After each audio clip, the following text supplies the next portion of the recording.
Jeshi la polisi mkoa wa Mbeya linawashikilia watuhumiwa watatu ambao ni Mseveni Menati, huyu ni mkazi wa Uyole, Fredi Lulandala, mkazi wa Mapelele, na Joseph Ngerenge, huyu ni mkazi wa Uyole pia hapa jijini Mbeya. Hawa wanatuhumiwa kwa tuhuma za kusafirisha dawa za kulevya aina ya bangi yenye uzito wa kilo 168. Watuhumiwa walikamatwa tarehe 21 mwezi wa kwanza mwaka 2006 baada ya kuingia katika stendi kuu ya mabasi jijini Mbeya wakiwa kwenye bajaji yenye namba za usajili MC 550 EWN aina ya TVS Kings, wakiwa na dawa hizo za kulevya zikiwa kwenye mabegi 8 ya nguo, wakiwa wamepaki wakitaka sasa kusafirisha kuelekea mkoani Arusha.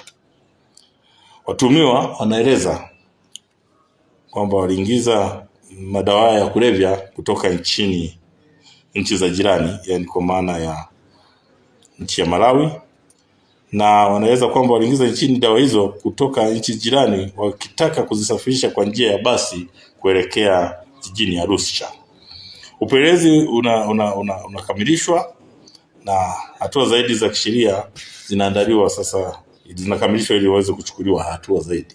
Jeshi la polisi mkoa wa Mbeya linawashikilia watuhumiwa watatu ambao ni Ajili Mwapelele, mkazi wa Iganzo, Elvis Shabani, mkazi wa Igodima jijini Mbeya, na Victor Paulo, mkazi wa Igurusi wilaya ya Mbarali.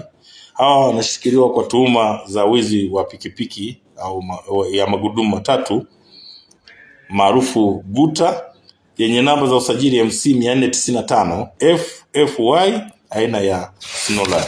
Watuhumiwa waliiba pikipiki tarehe 21 mwezi wa kwanza mwaka 2026 majira saa 9 za usiku huko katika kijiji cha Uhenga wilayani Wanging'ombe mkoa wa Njombe kwa mtu mmoja ambaye anaitwa Haruna Shomari Mahangire. Huyu ni mkazi wa kijiji cha Uhenga, na kisha walisafirisha bajaji hiyo au pikipiki hiyo hadi mkoani Mbeya kwa ajili ya kutafuta soko na kutaka kuiuza.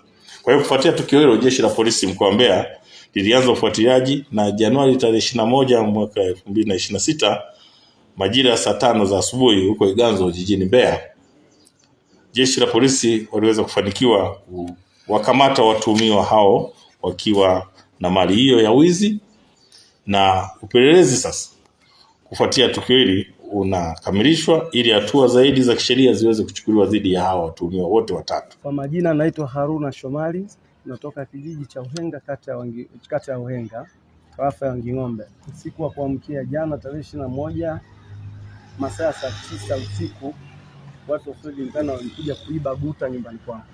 Baadaye nimefanya ushirikiano na serikali ya kijiji pamoja na kata, viongozi wamekuja pale eneo la tukio.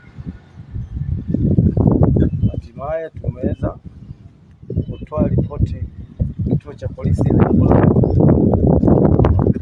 Ilembula tulikuwa ripoti.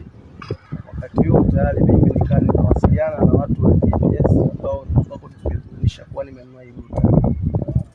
Kwa wale wakawa wanaendelea na kujaribu kuangalia guta iko wapi. Tunavyowasiliana na jeshi la polisi Ilembula tayari tukawa tunaambiwa guta inaelekea mkoa wa Mbeya. Baadaye nikampigia simu afisa upelelezi mkoa wa Njombe, akawasiliana na jeshi la polisi mkoa wa Mbeya NLPC.